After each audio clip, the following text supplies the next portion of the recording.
고맙습니다. 예수께서 대제사장 안나스가 있는 그 뜰로 마당으로 들어가셨고, 그리고 예수께 제자들에게 가르치신 그 교훈에 대하여 묻고 있었습니다. 말씀에 대하여 알고 깨달은 것을 물었을까?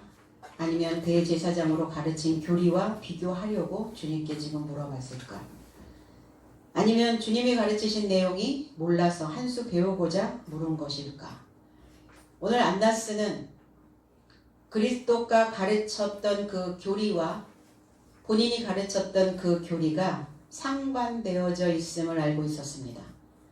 그래서 배우고자 물은 것이 아니라 책 잡을 것이 없나 하여 지금 묻고 있습니다. 과연 우리는 얼마나 성경을 알고 깨달은 그 믿음을 소유하고 있는가? 우리 자신도 우리 자신에게 물어보는 귀한 시간들이 되기를 원합니다. 20절, 예수께서 대답하시되 내가 드러내어 놓고 세상에 말하였노라. 모든 유대인들의 모이는 회당과 성전에서 항상 가르쳤고 은밀히는 아무것도 말하지 아니하였거늘 그랬어요. 무엇 때문에 잡혀왔는지에 대하여 말해야 되죠. 당신의 제목이 무엇이고 당신이 그동안 가르쳤던 내용이 어떤 내용이고 그 내용 속에서 하나님을 모독하는 이러한 모독이 있었기 때문에 내가 너를 잡아왔다라고 먼저 말을 해야 되잖아요. 우리가 형사 입건이 돼서 취조를 당할 때 우리는 그곳에 가서 당신의 제목이 무엇인지, 당신이 무엇 때문에 잡혀왔는지, 어떤 것들로 인하여 당신은 지금 취조를 당하고 있는지 먼저 이야기를 한다는 겁니다. 그런데 지금 오히려 바뀌어졌다는 거예요. 오히려 주님께 지금 당신이 무엇 때문에 잡혀왔는지, 당신이 가르친 교훈이 무엇인지에 대하여 지금 묻고 있다는 거예요. 거꾸로. 그러니까 알지 못하고 있는 거예요. 어떤 내용을 가르쳤는지에 대해서 알지 못하고 있는 겁니다. 그래서 예수께서 안나스에게 대답을 합니다. 나는 드러냈다는 것은 나는 솔직함으로 세상에 전했고, 나는 언제든지 유대인들이 모이는 회당 성전 안에서 언제든지 가르쳤고, 은밀히는 아무것도 내가 전한 것이 없다. 이렇게 말씀합니다. 드러내놓고 솔직하게. 이 파를레시아라고 하는 단어는 어떤 확신을 가지고 그리고 자유로이 말하였다 이렇게 표현합니다. 그러면 무엇을 자유로이 말했고 무엇을 솔직하게 말씀하셨을까? 있는 그대로를 말했다는 말인가? 그냥 가감없이 전했다는 것인가? 어떤 영적인 일, 그리고 그 영적인 일로 인하여 그 믿음의 행함, 이런 것들을 확신하고 나는 그것을 전했다 이렇게 얘기합니다. 이 파를레시아라고 하는 이 단어는 모든 삶, 파스라고 하는 단어와 흐레오라고 하는 단어의 만남이 있습니다. 그럼 나는 모든 삶을 흘러갈 수 있도록 모든 삶을, 모든 성경을, 모든 물을, 모든 진리를 내가 해석해서 줬다는 거예요. 이거를 내가 분명하게 솔직하게 전했다라는 표현으로 이렇게 말씀합니다. 역사적인 어떤 관점을 내가 있는 그대로 표현한 것을 말씀하시는 것이 아니라 성경 전체를, 모든 성경의 모든 말씀들을 나는 해석해 주었다. 해석해서 전했다. 이렇게 표현하고 계시는 거예요. 그래야 알고 깨달을 수 있는 가르침을 통해서 그 설교가 진리였다는 것을, 자유로이 말했다는 것은 진리의 말씀을 전했다는 거예요. 모든 성경을 다 풀어서 그렇게 제자들을 가르쳐왔다라고 말씀하고 있는 겁니다.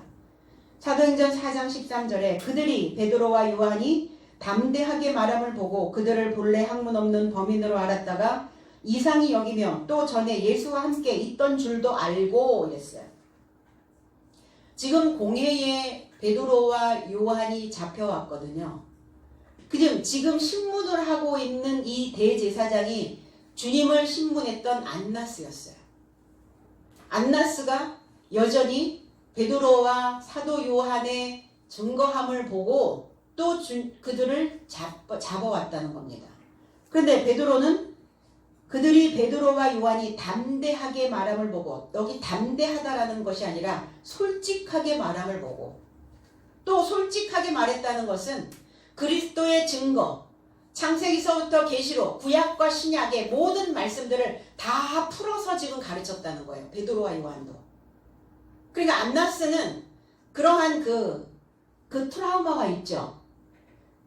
예수를 잡아서 십자가 처형을 했을 그때에 주님도 나는 지금 너희들에게 솔직하게 가르쳤다. 많은 사람들에게 언제든지 어느 곳에서든지 그 회당과 그 성전에서 나는 많은 사람들이 있는 그곳에서 자유로이 가르쳤다. 진리를 가르쳤다. 그 낱말 하나하나의 뜻을, 성경의 그 문장의 전체의 그 의미들을 나는 다 풀어서 가르쳤다. 베드로와 요한도 그렇게 지금 말하고 있는 겁니다. 솔직하게 풀어서. 그러니까 베드로가 말하는 것을 보고 학문이 없는, 학이 없는, 배움이 없는, 배우지 않은 무식한 사람인 줄 알았다. 이렇게 얘기했어요. 배움이 없는 무식한 자.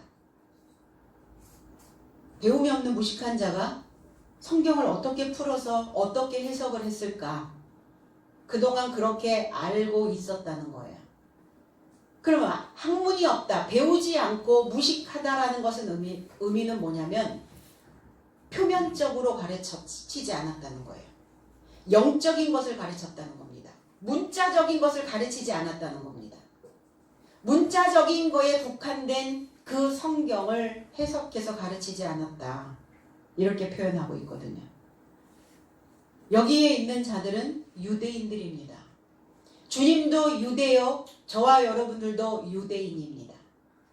저는 한국인인데요. 신앙생활을 하는 모든 사람들은 다 유대인이에요. 유대인이 두 종류의 유대인이 있죠. 표면적으로 믿느냐, 아니면 이면적으로 믿느냐예요. 보여지는 문자적으로 믿느냐, 아니면 보이지 아니하는 문자 속에 있는 해석된 내용을 가지고 믿느냐예요. 이면은. 그러니까 이면이냐 표면이냐 이렇게 나누어진다는 겁니다. 주님은 이면적이었고, 그리고 문자적으로 해석을 하고 있는 자들은 표면적 유대인들이었어요.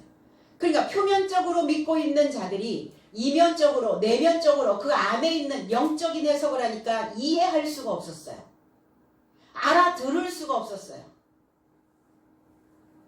그래서 분명히 하나님을 증거하고 있는 건 맞는데 예수 그리스도께서 증거하고 있는 하나님은 과연 어떤 하나님인가를 그들은 알아보지 못하고 있는 겁니다. 이 유대라고 하는 의미는 귀명한, 히브리어로 넘어가면 예후다라는 단어를 만들어냅니다. 귀명한, 귀한 이름을 가지고 있는, 그리고 손을 쭉 뻗다, 던지다, 쏘다, 그를 기억하다라는 단어를 가지고 있어요. 유대라고 하는 의미는. 그를 기억하다. 근데 왜 하나님을 기억하다 이렇게 하지 왜 그라고 하는 3인칭을 이렇게 썼을까? 아직은 구약에서는 그가 누군지 몰라요. 하나님이 어떤 존재인지 모릅니다. 하나님의 존재가 실체로 드러나지 않았기 때문에 3인칭 단수를 써서 그다라고 하는 말입니다. 3인칭을 써서 그라고 하는 단어를 쓴 겁니다. 그 사람 있잖아. 그 사람. 그때 그 사람. 비가 오면 생각나는 그때 그 사람. 누군지 모르는 거야. 그 사람 있잖아. 누구? 그 사람. 이렇게 하나님이라고 하는 단어를 3인칭을 써서 표현하고 있는 거예요. 그를 기억하다. 근데 그를 기억하고 있는 자가 바로 유다였거든요. 유대인이었습니다. 그런데 그가 오셨어요. 그분께서 오셨어. 그분께서 오셨음에도 불구하고 그분이 오셨다라는 것을 인지하지 못하고 있는 거예요. 기억 속에는 없는 것이죠. 왜? 보여지는 것으로만 믿었으니까. 문자적으로만 믿었으니까. 유다에게 야곱이 유언의 말씀을 전합니다. 창세기 49장 8절로 10절에 유다야 너는 내 형제의 찬송이 될지라 내 손이 내 원수의 목을 잡을 것이요 내 아비의 아들들이 내 앞에 절하리로다. 유다는 사자 새끼로다. 내 아들아 너는 움킨 것을 찢고 올라갔도다. 그의 엎드리고 웅크림이 숫사자 같고 암사자 같으니 누가 그를 범할 수 있으랴. 홀이 유다를 떠나지 아니하며 치리자의 지팡이가 그 발 사이에서 떠나지 아니하기를 실로가 오시기까지 미치리니 그에게 모든 백성이 복종하리로다. 유다로 오실 그리스도 예수에 대한 말씀을 야고보님이 창세기에서 해 놓으셨다는 겁니다. 내 원수의 목을 잡을 것이요 미워하는 자, 대적하는 자 그들의 목을 꺾은다고요. 왜 배우지 않는가? 목이 고다 있단 말이에요. 그러니까 그 대적자는 뭐냐면 목이 고다서 배우지 않고 있는 자들이에요. 그래서 목을 꺾어버린다는 것은 의미는 뭐냐면 수그릴 수 있도록 아래쪽으로 구부리다라는 의미를 가지고 있어요. 그 목이 자연적으로 구부러질 수 있도록. 그리고 그 아비의 아들, 그 우두머리로부터 그 조상으로부터 지어졌던 것, 그 조상이 이미 지어놓았던 것, 아들이라고 하는 의미는 이 뺀이라고 하는 의미는 짓다라는 의미를 가지고 있어요. 세우다라는 의미를 가지고 있어요. 너희 조상이 이미 세워놓았던 그것에 절하리로다. 절한다는 것은 납작 엎드리게 할 것이다. 겸손하게 할 것이다. 풀이 죽어버리게 만들 것이다. 너 왜 이렇게 풀이 죽었니? 풀기가 다 빠져버리게 만드신다는 거예요. 왜? 여전히 그 조상, 그 우두머리가, 그 아비가 만들어 놓은 것을 향하여 그들의 삶은 있거든요. 그러니까 그것을 향하여 엎드려지게 만들 것이다. 유다에게 이랬어요. 너는 사자 새끼로다. 사자는 어떤 것이냐? 찌르는 자입니다. 무엇인가 콕 박힐 수 있도록 메시지를 확 찔러주는 거예요. 말씀이 내 안에 확 박히는 거예요. 그리고 맹렬한 거예요. 무엇인가 내 안에서 뜨겁고 사나운 그리고 그 강한 기운이 항상 그 안에 모여져 있는 것을 사자라고 표현합니다. 사자, 새끼. 새끼는 지금 굴 안에서 자라고 있는 어린, 순수한, 때묻지 않은, 더럽혀지지 않은 것을 새끼라고 말합니다. 그 맹렬한, 그리고 하나님의 지식으로 뜨겁게 찌를 수 있는 그것이 더럽혀지지 않은 자로다. 사자 새끼로다. 너가 움킨 것을 찢고 이랬어요.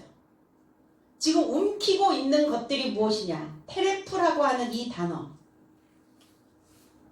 그 손 가득 움켜 있는 것들이 무엇이냐? 먹거리입니다. 먹는 것.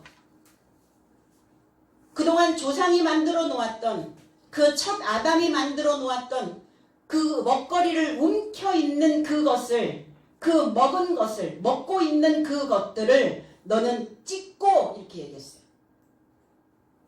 그 음식들을 찢고 너는 올라갔도다. 올라갔다는 것은 날이 샜다는 거예요. 깨어났다는 겁니다. 새로운 싹이 돋아 올라왔다는 거예요. 내가 그동안 먹고 있었던, 내가 지금 움키고 있는 것들이 무엇인가? 내 마음에서 움켜잡고 있는 지식이 무엇인가? 내가 그동안 먹고 있었던 어떤 먹거리를 지금 움켜잡고 있는가? 내 손 가득 움켜잡고 있는 것을 우리는 반복적으로 먹게 된다는 거예요. 그러니까 그것을 찢고 올라가셔야 된다고요. 그것을 찢어내야만, 그래야만 내가 새 날이 되어줄 수 있고 깨어날 수 있고 새로운 싹이 내 인생에 돋아날 수 있다는 겁니다. 그의 엎드리고 웅크림이, 엎드렸다는 것은 내가 그 기존에 먹고 있었던 그 먹거리를 이제 찢어버리고 그 먹혀있던 것들을 새로운 양식으로 내 안에서 만들어내었으니 이제 나는 휴식이 일어난 거예요. 엎드렸다는 것은 휴식이, 쉼이 일어났다는 거예요. 쉼. 기존에 내가 움켜잡고 있었던 어떤 것으로부터 내가 자유케 되어지면 어때요? 내 마음에 쉼을 얻을 수가 있다는 겁니다. 이제 너는 휴식이 되어지고 그리고 웅크리고 있었던 너의 인생을 이제 내가 데리고 내려갈 수 있다. 그 데리고 내려가는 그 웅크려 있는 그 상태가 숫사자와 같고 암사자 같으니 그랬어요. 숫사자, 맹렬한 소리를 내는, 그리고 무엇인가 내 속에서 그 더럽고 어지럽혀져 있는 그 움켜잡고 있는 생각들을 꺾을 수 있는 그 기세. 그리고 암사자 같으니 이제 내 인생에서 으르렁거릴 수 있는 소리를 낼 수 있는 자라는 겁니다. 숫사자와 같고 암사자와 같으니 누가 그를 범할 수 있으랴. 범한다라는 것은 누구든지 그보다 높게 세워줄 수 있으랴. 어떤 자가 쿰이라는 단어에 어떤 자가 그렇게 똑바로 꼿꼿이 지탱할 수 있으랴. 우리 인생은 꼿꼿해야 돼요. 똑바로 세상을 바라보고 그리고 꼿꼿하게 서서 내 인생을 지탱해낼 수 있어야 된다는 겁니다. 왜 쭈그러들었나? 왜 웅크리고 있나? 왜 허리 한번 피지 못하고 살고 있는가? 잔뜩 내 손에 웅크리고 있는 것들이, 움켜잡고 있는 것들이 있기 때문이에요.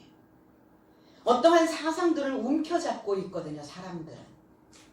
그러면 새롭게 싹이 난, 새롭게 돋아난, 새롭게 일어난, 깨어난 그 생각들을 이제 우리는 다시 움켜잡아야 된다는 겁니다. 그보다 높게 누가 세워질 수 있으랴. 쉐베트라고 하는 단어는 바로 잡다라는 의미예요. 그리고 이 홀이라고 하는 단어에 족속들이라는 의미도 가지고 있습니다. 그 족속들이 떠나지 아니하며 그 바로 잡고 가는 그 삶이 떠나지 아니하며 외면당하지 않는다는 거예요. 내 삶 속에서 나를 똑바로 지탱할 수 있는, 내 속에서 하나님의 말씀을 배우고 듣고 본받아야 되는 그 족속들이 내 안에서 외면당하지 않는다는 겁니다. 내 안에 있는 족속을 나는 지금 혹시 제거하고 있는가? 외면하고 있는가? 쫓아버리고 있지는 아니한가? 오늘 하나님의 말씀이 내 안에 늘 머물러야 될 줄로 믿습니다. 결코 떠나지 않을 것이다. 7위자의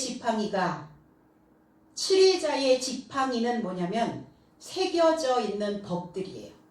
그 법이 제정되어져 있는, 새겨져 있는, 규정되어져 있는 그 법이 그 발 사이에서 그 제정된 법으로 인하여 네 인생의 길이, 믿음의 길을 가도록 가르칠 것이다.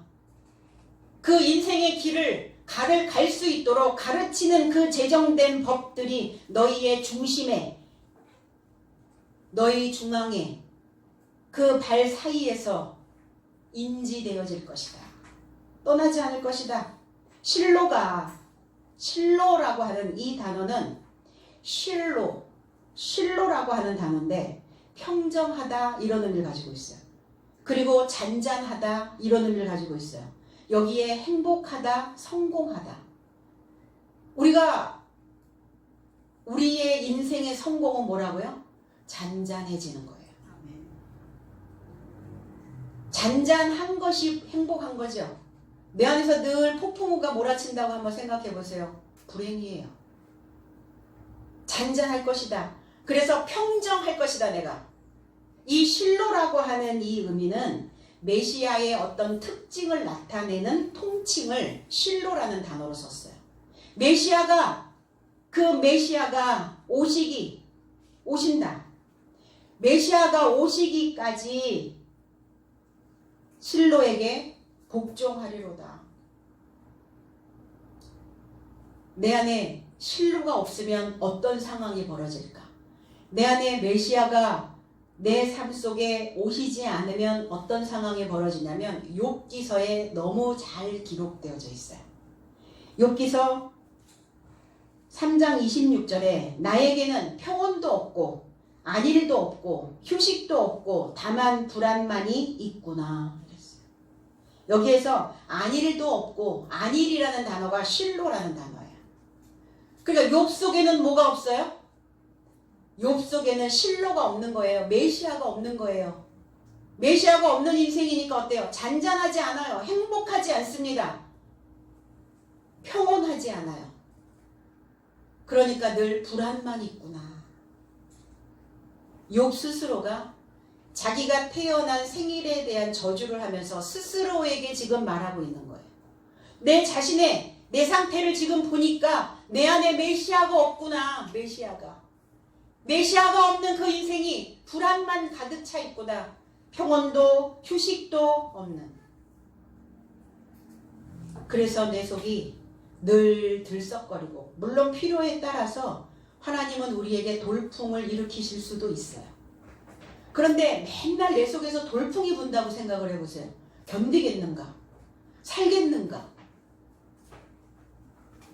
초속 몇 킬로로 지금 강풍이 불고 있습니다. 이러면 어때요? 불안하잖아요. 불안한데 평온하지 않고 잔잔하지 않는데 행복할 리가 없죠.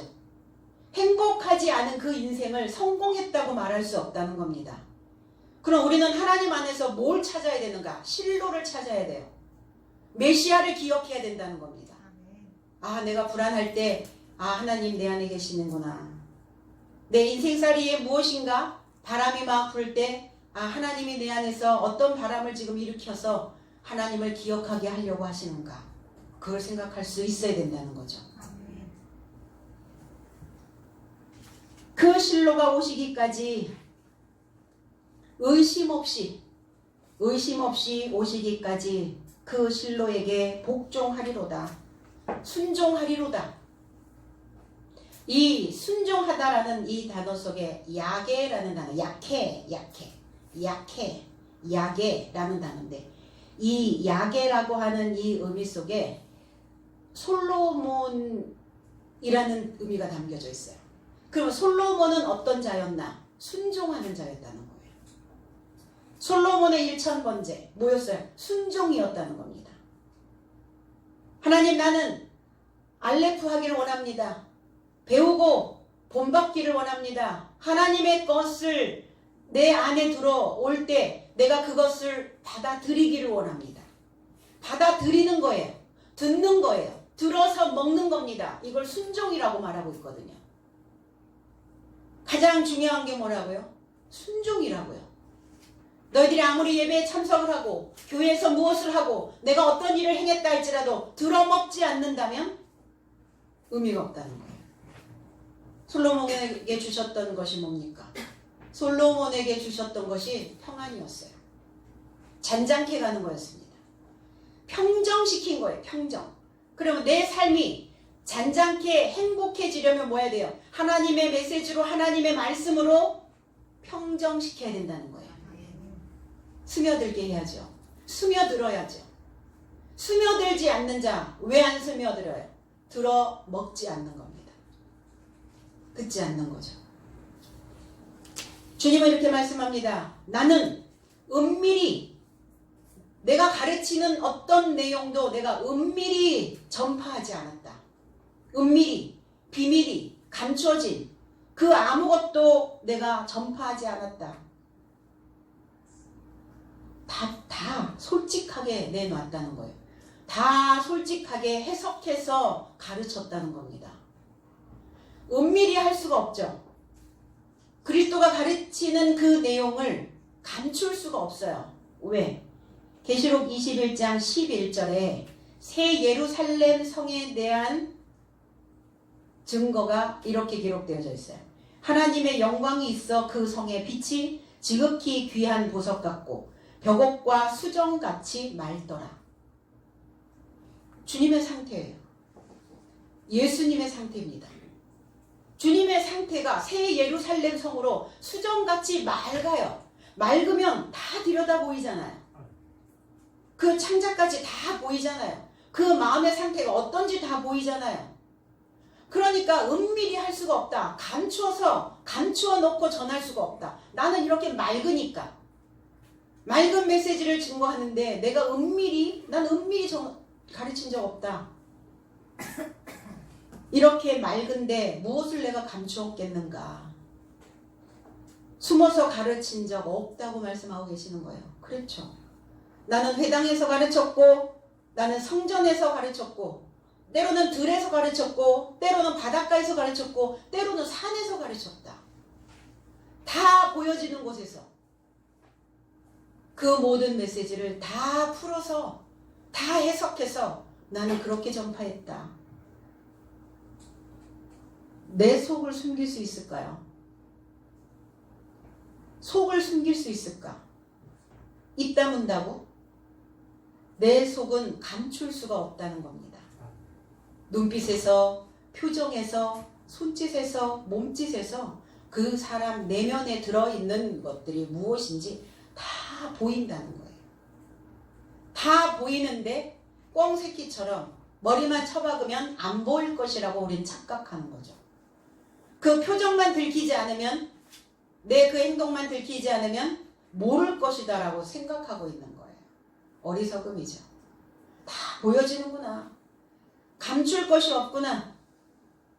내 안에 어떤 요소든 다 드러날 수밖에 없구나. 그러니까 그냥 담백하게 말하는 것이 훨씬 해결할 수 있는 그 시간들이 짧아진다는 거예요. 단축된다는 거예요. 그걸 길게 가지고 갈 필요가 없잖아요.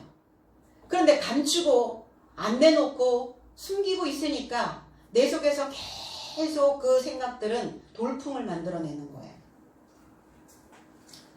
처음에는 너울성 그냥 파도였었는데 이걸 계속 내 안에 감추고 또 내 안에 넣어놓고 이러다 보니까 이 너울성 파도가 어느 날 성난 파도로 내 속에서 막 일어나는 거예요. 그러니까 쌓아놨다 얘기하지 마시고 그때그때 내 마음에서 너울너울 거리는 것들이 있거든. 목사님 이랬습니다. 강도사님 이랬어요. 남편에게도 그렇게 말하시고 아내에게도 그렇게 말하시고 자녀들에게도 제자들에게도 그런 것들을 표현하시면 좋을 것 같아요. 왜 감춰질 수 없는가? 빛이기 때문이에요. 아무리 암막 커튼을 다 쳐도 그 작은 틈새에 빛은 들어온다는 겁니다. 너희는 세상의 빛이다. 그래서 감춰지는 것이, 은밀한 것이 불가능하다. 이렇게 말씀하셨어요. 지금 예수를 잡아 오신 이유를 주님은 지금 당신을 스스로 말씀하고 있는 거예요. 나는 너희들이 왜 나를 잡아왔는지 이해가 안 가. 나는 지금 다 솔직하게 다 가르쳤는데 뭐 때문에 나를 잡아온 것이냐. 이렇게 지금 주님은 말씀하고 있는 것입니다. 21절에 어찌하여 내게 묻느냐. 내가 무슨 말을 하였든지 들을 자들에게 물어보라. 저희가 나의 하던 말을 아느니라. 왜 그 말을 나한테 묻냐. 내가 지금 무엇 때문에 너희들한테 잡혀왔는지, 너희들이 이러이러한 제목 때문에 잡아왔다고 너희들이 말을 해야 되는데 뭐 때문에 나한테 지금 묻고 있는 것이냐. 그럼 여기에서 들은 사람이 있을 것이 아니냐. 내가 무엇을, 어떤 내용을 가르쳤는지 들은 사람들에게 물어봐라. 주님은 지금 그렇게 다시 반문하고 있는 겁니다. 어찌 나를 신문하느냐. 너희가 무엇을 저의 삶에게 전하였는지 들은 자를 신문하라. 이 삶이 내가 말한 것을 알 것이다. 알까? 알고 있을까요? 알고 들었을까요? 그러니까 듣긴 들었는데 알아볼 수가 없었다는 거예요. 알아들을 수가 없었던 거예요. 알아들을 수가 없었으니까 이러한 내용으로 그리스도가 제자들에게 가르치더라. 이렇게 알아들은 내용을 말할 수가 없었죠.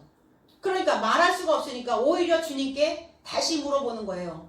무엇을 가르쳤는지 말하라. 이렇게 얘기하는 거죠. 그래서 예수께서 가르치신 내용을 이해하여 깨닫지 못하면 왜곡하게 되어진다는 거예요. 오해하게 된다는 겁니다. 너희들이 나를 오해하였도다. 왜 왜곡이 일어나는가? 그러니까 지금 표면적으로 믿고 있는 이 대제사장과 유대인들은 기존에 있었던 신앙 모두를 다 잘못 믿고 있었다라고, 그리고 기존에 있었던 그 모든 신앙관들을 다 무너뜨리는 것으로 그렇게 들을 수도 있다는 겁니다. 새로운 해석된 메시지, 겉으로 표면적으로 믿고 있었던 너희들 다 잘못됐어, 너희들 신앙은 아무것도 아니야, 너희들은 처음부터 잘못 믿었던 거야 라고 그렇게 들을 수도 있다는 거예요. 그러면 기존에 내가 믿고 있었던 나의 믿음이 다 허물어버려진다고 생각을 할 수 있다는 겁니다. 그럴 수 있겠죠. 근데 그런 적 없으시거든요. 겉으로 믿었던 그 시절들이 있었고, 그리고 갈라디아서에서 분명히 말씀하셨죠. 너희들이 어린아이 적에는 그 후견인과 청지기 아래서 반드시 훈련을 받아야 되는, 표면적으로 믿는 육체의 법을, 육체로 제정되어져 있는 그 법들을 너희가 받아야 되는 시기가 있어.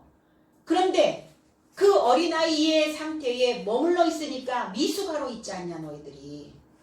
내가 그 미숙아로 머물러 있는 너희들의 그 상태에 표면적으로 믿고 있었던 그 신앙을 이제 이면적으로 해석을 해줄 거야. 그러니까 이제 그 말씀을 들어먹어라. 그 말씀을 하시는 건데, 표면적으로 믿고 있었던 유대인들은 우리가 그동안 믿고 있었던 그 모든 것들을 다 무너뜨린다라고 생각을 했기 때문에 불안했던 거예요. 위협이 느껴졌던 거예요, 그들은. 우리 그렇지 않나요? 새로운 어떤 것들을 받아들일 때 우리는 참 조심스럽기도 하죠. 혹여 이것으로 인하여 내 신앙에 잘못된 색깔들이 입혀지지 않을까. 그리고 메시지를 들으면, 새로운 말씀을 배우면서 이 말씀들이 어떻게 내 삶에 적용할 것인가, 이런 것도 참 어려운 방법들이죠. 그러니까 다 잘못했어 라고 이렇게 오해하여 들을 수도 있었다. 그런데 주님은 이면적인 유대인이 아니었기 때문에 영적으로 가르치는 내용을 알아들을 수가 없었어요. 주님이 가르치시는 것은 육적인 게 아니라 영적인 거였거든요. 영적이다라는 것은 늘 너희들이 애매모호하게, 영적이다 그러면 우리가 알 수 없는, 분명하지 않은, 확실하지 않은, 솔직하지 않은 그런 지식으로 자꾸만 우리는 생각을 한다는 거예요. 영적이다라는 것은 논리적이다라는 거예요. 영적이다라는 것은 이성적이다라는 거예요. 분별할 수 있는 그 메시지를 가르쳤다는 겁니다. 그래서 표면적 유대인으로 문자로 가르쳤던, 그리고 그 문자로 믿었던 자칭 유대인들은 하나님의 뜻을 안다라고는 얘기했지만 하나님의 뜻을 알 수가 없었어요. 그래서 그들은 율법의 교훈을 받아 하나님의 뜻을 알고 소경의 길을 인도하는 자고 어린아이의 선생이라고 스스로 믿으며 이랬어요. 스스로 믿으며 다른 사람을 가르치면서 자신은 가르치지 않는 자들이 지금 주님을 신문하고 있는 표면적 유대인들이었어요. 다른 사람을 가르치는 대제사장이 오히려 자신을 가르치지 않고 있었단 말이에요. 소경을 인도하는 인도자라고 말하면서 자기가 소경이다라는 것을 깨닫지 못하고 있었다는 것입니다. 그래서 어린아이의 선생이라고 스스로 믿으며 그랬어요. 자칭 유대인이죠. 자칭. 우리는 분명 표면에서 이면으로 우리의 신앙관이 옮겨져야 되는 거예요. 겉으로 믿었죠. 하나님 살아계심을 보았죠. 병도 낫고 내가 필요로 하는 것도 공급해 주시고, 그리고 내 마음이 냉랭했던 마음에 불도 붙여주시고, 무엇인가 은혜도 내가 경험하게 되고, 이렇게 표면적으로 믿었던 이러한 신앙이 이제 그것이 내 삶 속으로 깊이 들어와서 내 삶의 믿음을 만들어내고 행함을 만들어내고 실체를 만들어서 이제 이면적 유대인의 삶으로 가줘야 되거든요. 그런데 여전히 겉으로만 믿는 거예요. 보여지는 것으로만 믿는 겁니다. 보여지는 현상이 나타나지 않으면 어떻게 되는 거예요? 하나님 있게 없게? 없죠. 내 안에 신로가 오시지 않는 거예요. 왜 불안해요? 왜 우울합니까? 왜 내 마음이 늘 쭈그리고 있어요? 메시아를 경험하지 못하고 있는 겁니다. 그래서 구약의 하나님도 경험하시고 신약의 그리스도 예수, 그 메시아로 오신 그리스도 예수로 경험하시고, 그럼 무엇으로 경험할 거예요? 풀어지는 말씀으로 경험하실 거 아니에요. 이해되어지고 깨달아진, 그리고 알아차린 그 메시지로 우리는 경험을 하는 겁니다. 아, 그런 분이었구나. 그렇게 살아내야 되는 것이구나. 오늘 새롭게 내 삶을 창조해 내야 되는 것이구나. 이렇게 알아차리는 것입니다.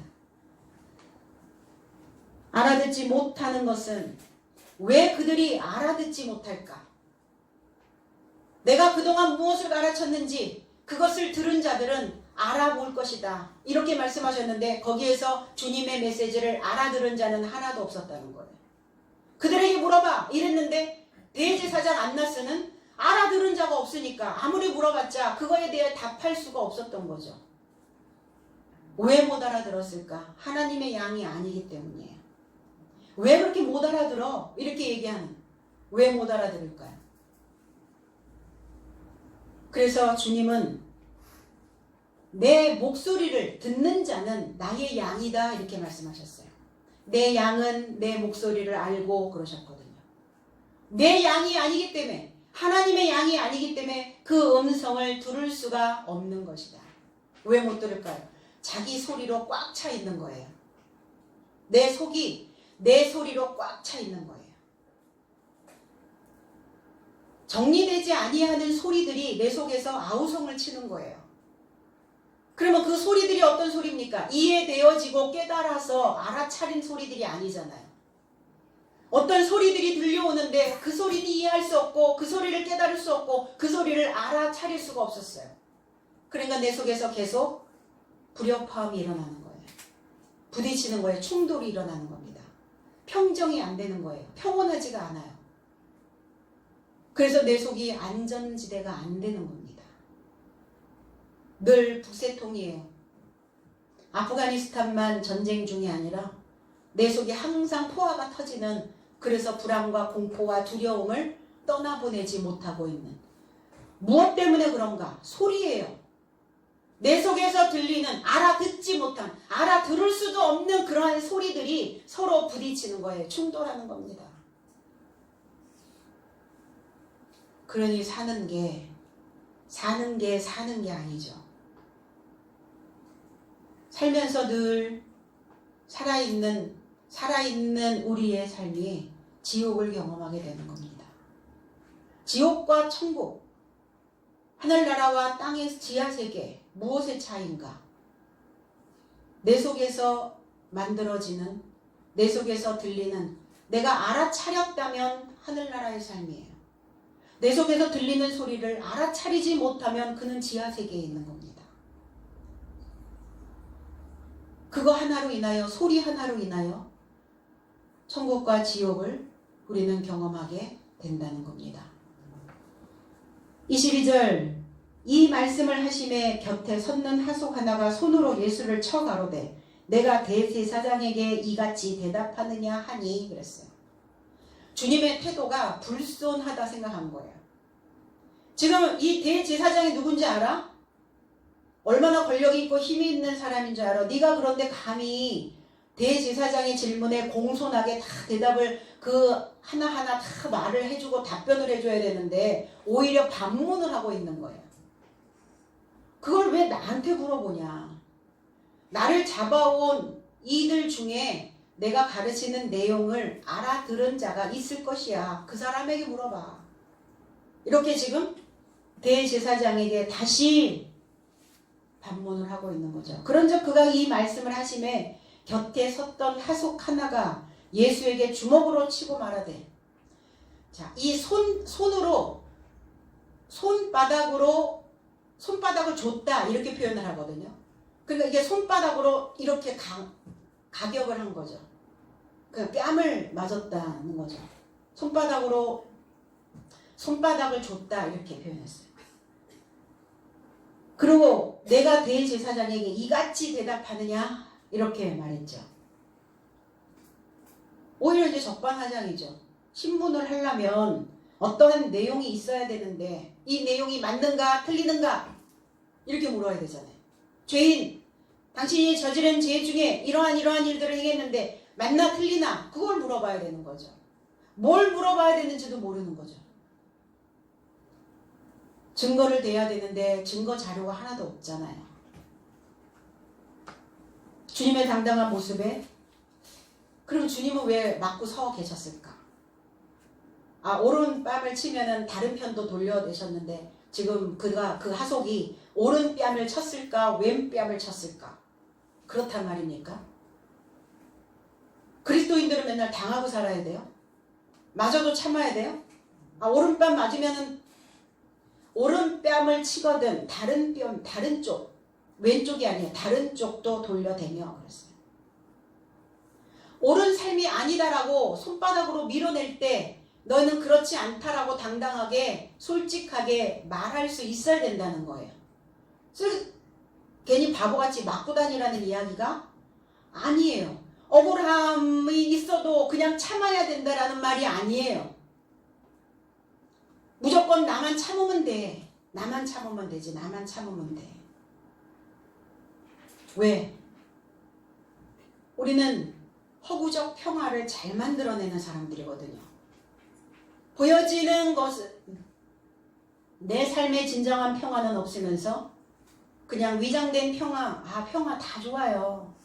괜찮아요. 괜찮거든요. 괜찮기는 뭐가 괜찮냐고요. 맞았는데 괜찮아요? 욕먹었는데 괜찮냐고요. 그렇진 않잖아요. 대제사장 앞에 불손하게 보인 것이죠. 그 손바닥으로 쳤어요. 자, 손바닥으로 맞으면 뭐가 생깁니까? 자국이 남죠. 그러니까 우리는 그렇게 풀어야 돼요. 자국이 남아진 거예요. 그들의 자국이 남은 거예요. 신앙생활을 한다는 것은 뭐냐면 자국이 남는 거예요. 우리가 이 메시지를 들으면 우리는 어딘가에 자국이 남아야 됩니다. 주님의 못 박힌 손, 못자국. 그들이 손으로 뺨을 쳤던 그 뺨의 손자국. 자국이 남아야 되는데 목숨에 자국이 남아서는 안 된다고요. 주님은 결코 목숨을 구걸하지 않고 그들의 자국이 남기를 원했겠죠. 표면적으로 믿고 있었던, 과거에 믿고 있었던 오래전 신앙생활의 패턴이 주님 속에 남기를 원했을 거예요. 그러나 결코 그들의 자국이 주님 안에 남겨지지 않았다는 겁니다. 결코 주님은 그 목숨에 구걸하지 않고 그 상황에 굴복하지 않으셨다는 거예요. 그들의 자국에, 그들의 교리, 그들이 가르쳤던 교훈, 그들의 가르침, 그게 다 자국입니다. 그러니까 손으로 때렸다는 것은 손은 그들이 가지고 있는 법이요, 그들의 세력이요, 그들의 권력이요, 그들의 힘입니다. 내가 이런 사람이거든 빵 이렇게 도장 찍었겠죠. 그런데 그들이 원하는 자국은 남지 않았다는 거예요. 그렇게 해석을 해야지 주님이 왜 맞냐고요.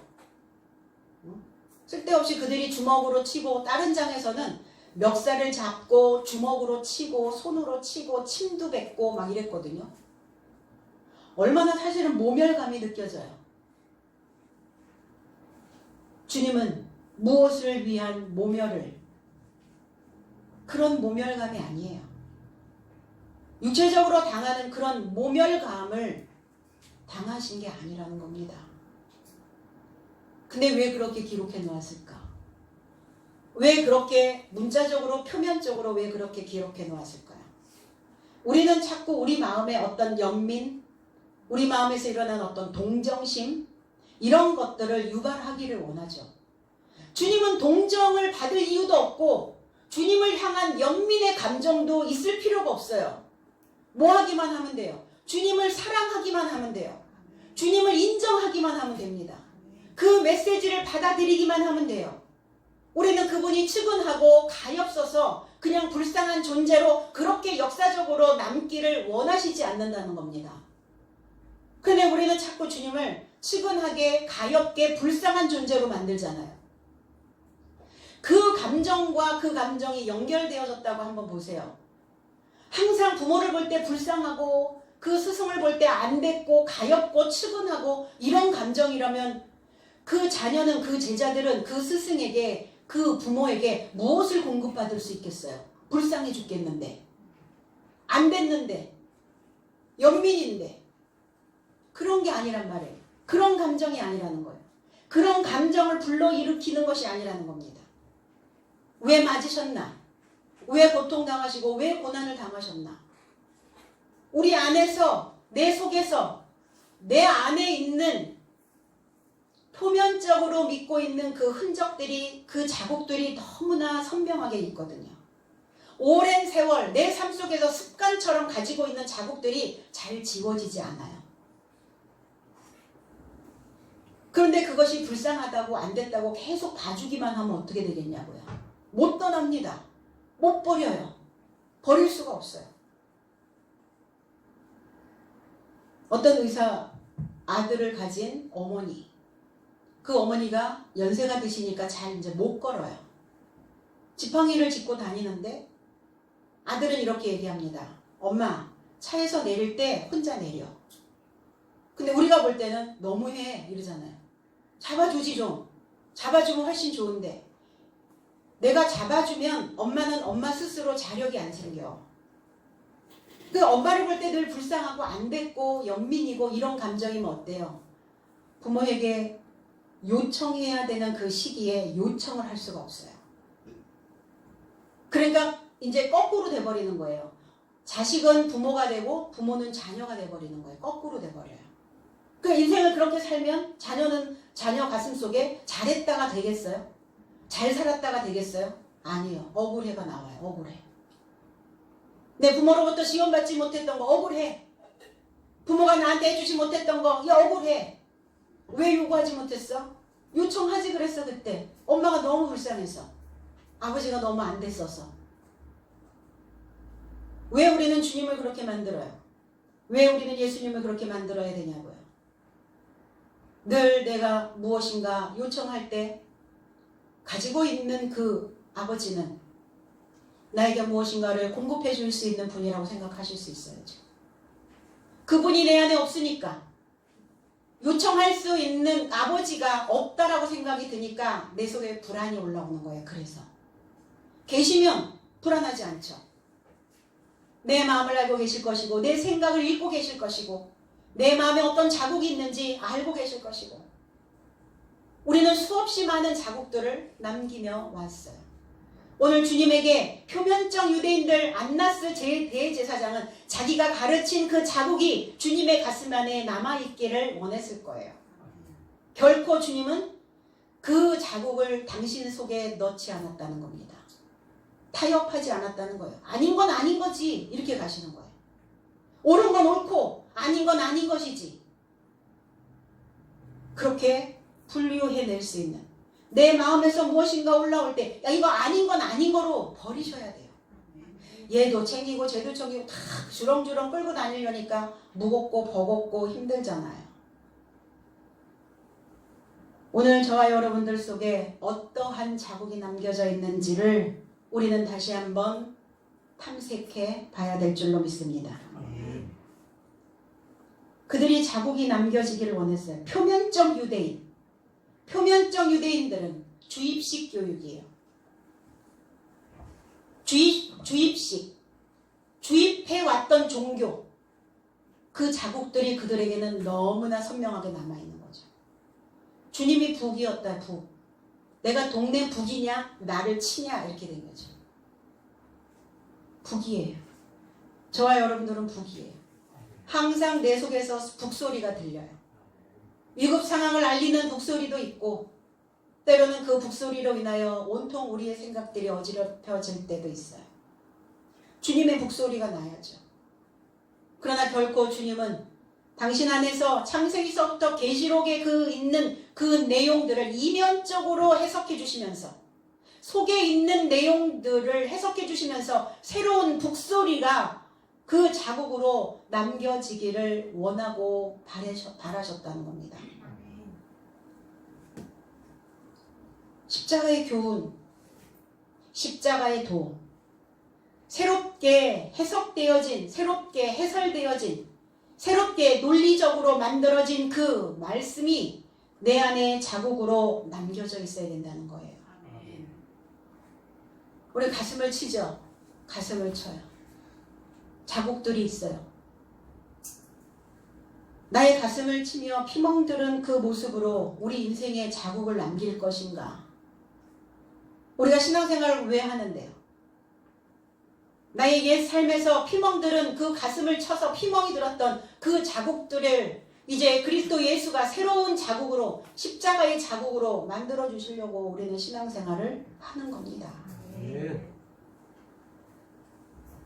그래서 선한 영양, 요즘 그러죠. 사회에서도 선한 영향을 끼쳐야 된다 이렇게 표현해요. 선한 영양, 좋은 영양. 좋은 영향을, 선한 영향을 끼치는 것은 뭐냐? 하나님의 모양이 되는 거예요. 하나님의 모양. 어디를 가든 쭈그려져 있지 말고, 어깨 축 늘어져 있지 말고, 풀 죽어 있지 말고, 어깨 쭉 펴고, 가슴 쭉 펴고, 내 안에 그리스도의 자국이 있다라는 그 자부심이 항상 우리의 생각들을 움직이게 만들어야 된다는 거예요.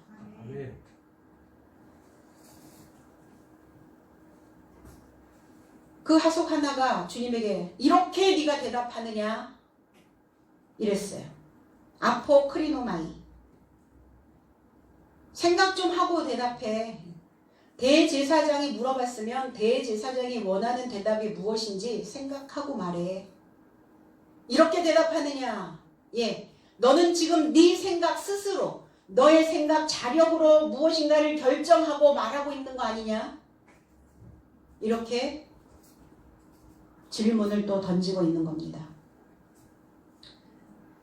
주님은 그들은 주님을 내려다보고 있다라고 생각했지만 주님은 그들을 내려다보고 있었어요. 그들을 내려다보고, 그리고 그들은 뭔가 자기들의 위험하고 위협당하고 있다는 어떤 개념들이 들어갔던 거예요. 그들이 원하는 답이 아니었죠. 그들의 색깔로 물들어져 있어야 되는데 그들의 색깔로 그 안에 자국이 없는 것을 그들은 또 보게 됩니다. 누가 뭐라고 해도 내가 이 말씀을 붙잡고 이 말씀을 듣고 이 말씀을 배우고 가고 있는 나의 신앙을 누가 뭐라고 해도, 어떤 자가 뭐라고 해도 그 사람의 소리가 내 안에 자국으로 남아서는 안 된다는 거예요. 누가 뭐라고 해도 그 소리에 놀라지 말고 내 안에 그려져 있는 그리스도의 하나님의 그 형상의 그 모양의 자국을 많은 사람들에게 믿음의 본으로 남겨주셔야 된다는 겁니다. 나처럼 믿어봐. 나처럼 해봐요. 이렇게 나처럼 믿어봐. 내가 본이 된다는 것은 뭐냐면 내가 그들에게 자국이 되어질 수 있다는 거예요. 내가 그들에게 자국을 남겨줄 수 있다는 겁니다. 설탕으로 볶기 해보셨죠? 설탕 볶기. 어렸을 때 쪼그리고 앉아서 참많이 연탄불 앞에 옹기종이 모여 있었는데 설탕 막 녹여가지고 판에 탁 해가지고 눌러서 어떤 모양 찍을래? 별 모양이냐? 아니면 십자가냐? 아니면 하트냐? 이러죠. 어떤 자국을 남기느냐에 따라서. 그럼 내 안에 어떤 모양이 있어야 돼요? 하나님의 모양이 있어야죠. 왜 그 모양이 그 모양이야? 그 모양이 어떤데? 너 왜 이 모양으로 사냐? 이 모양이 어떤데? 내 모양이 어떤데? 울밑에선 봉선하야. 철양 맞고 청승하고 가엾고. 왜 나는 그러한 분위기를 만들어낼까요? 사람들은 왜 거기에서 벗어나고 싶지만 왜 벗어나지 않나요? 왜 나는 나를 끊임없이 가엾게, 불쌍하게, 그렇게 측은하게 울밑에선 봉선하로 왜 자꾸 만드나요? 주목하려고요. 다른 사람들이 나를 좀 바라보게 했으면 좋겠어요. 나를 사랑해 줬으면 좋겠어요. 그게 사랑을 받고 싶은데 정상적인 사랑을 요구하는 게 아니죠. 나에게 집중시키고 싶은데 건강하게 나를 집중시키는 게 아니에요. 그렇게 좀 불쌍하게 보여가지고. 그러니까 주변에 내 신앙의 자국이 그들에게 안 박히는 거예요. 자, 내가 저 사람에게 내가 하트 박아줄 거다. 팡 박아줘야죠.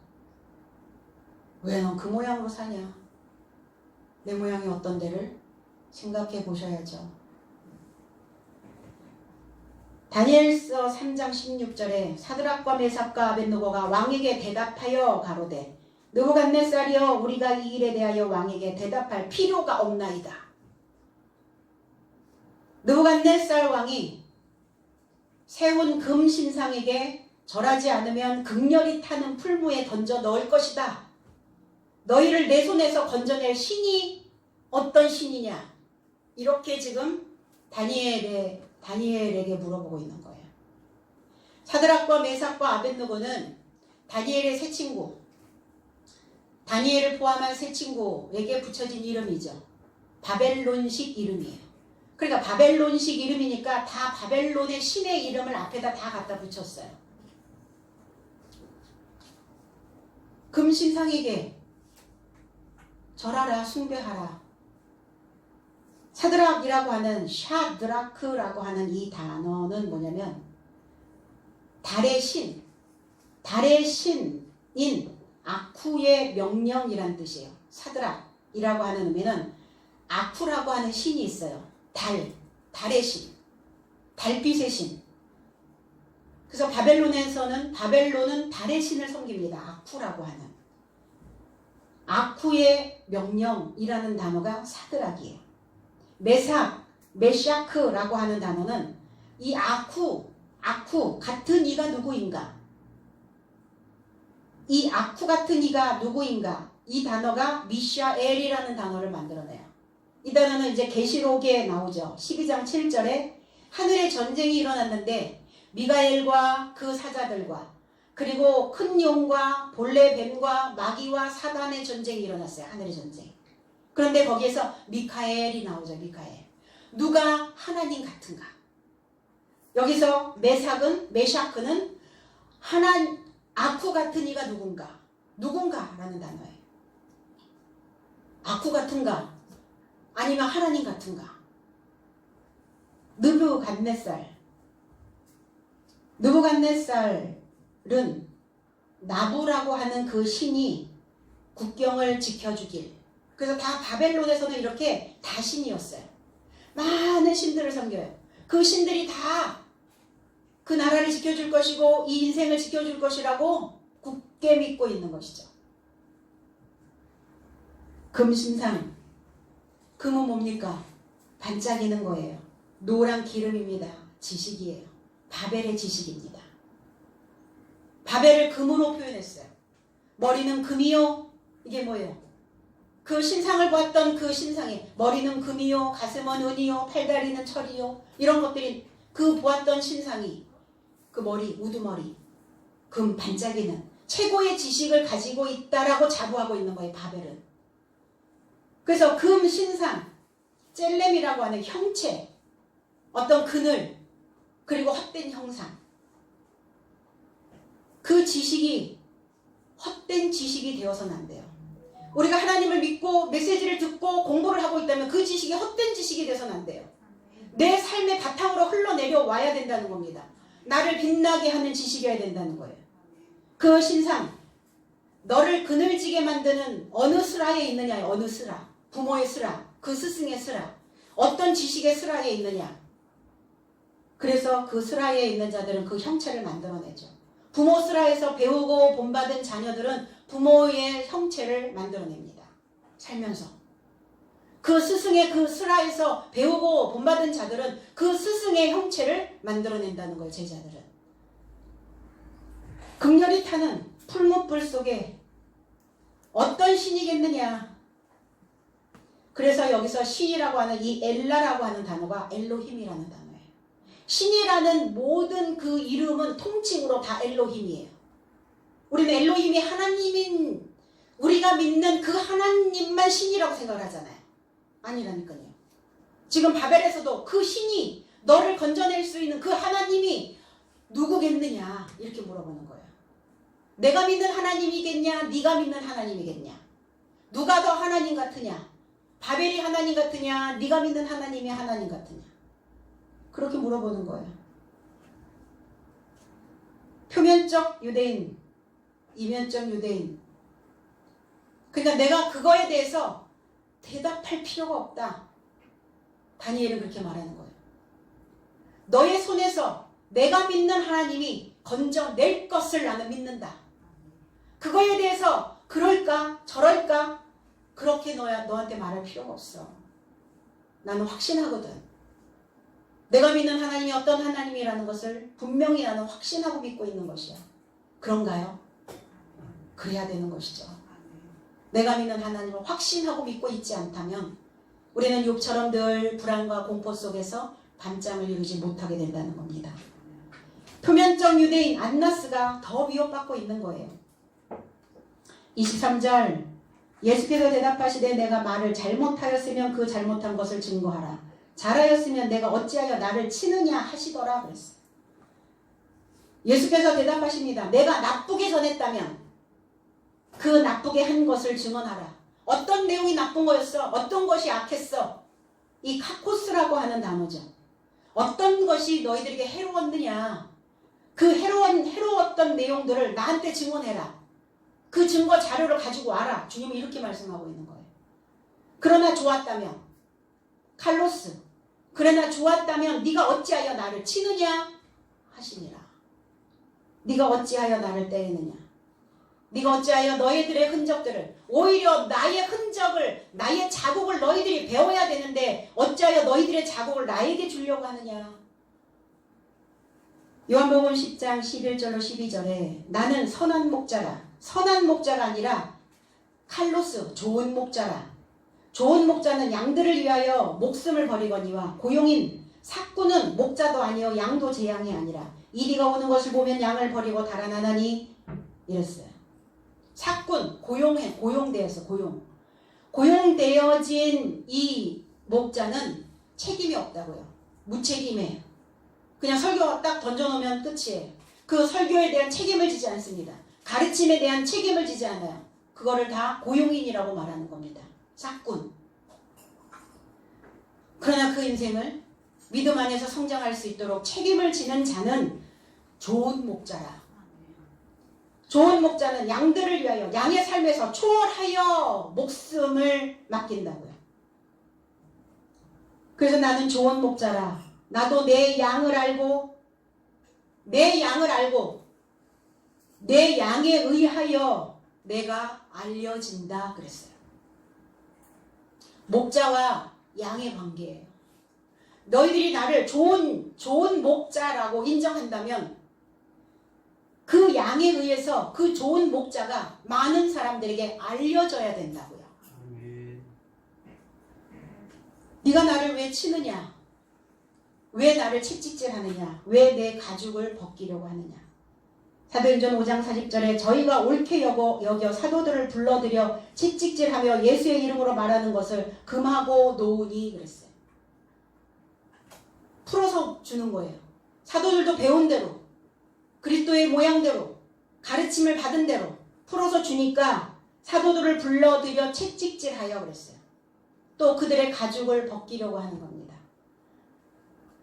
하나님에게서 나온 교훈 이런 것들을 무너뜨리려고 하는 거예요. 사람에게서 나온 교훈이라면 무너지죠. 그 신앙은. 그러나 하나님에게서 나온 교훈은 무너지지 않습니다. 우리 인생에 어떤 상황이 벌어져도 붕괴되지 않아요. 스스로 붕괴하는 거예요. 스스로 무너뜨리는 거지 누구에 의해 붕괴되지 않습니다. 인생에 믿음의 역경이 왔을 때 우리는 하나님으로 쌍난 그 교훈에 나는 설득돼야 될 줄로 믿습니다.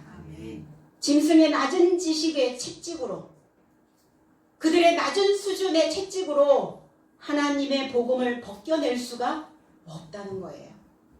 주님은 채찍질을 받았지만 결코 그 채찍질로 인하여 하나님의 복음을 벗어버리지 않았다는 거예요.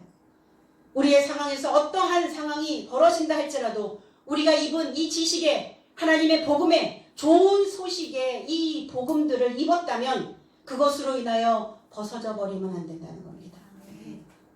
그래서 좋은 신앙인으로 좋은 땅이 되기 위해서 알고 깨달은 그 지식으로 좋은 믿음의 사도들의 삶이 되어지시기를 주님의 이름으로 축복합니다.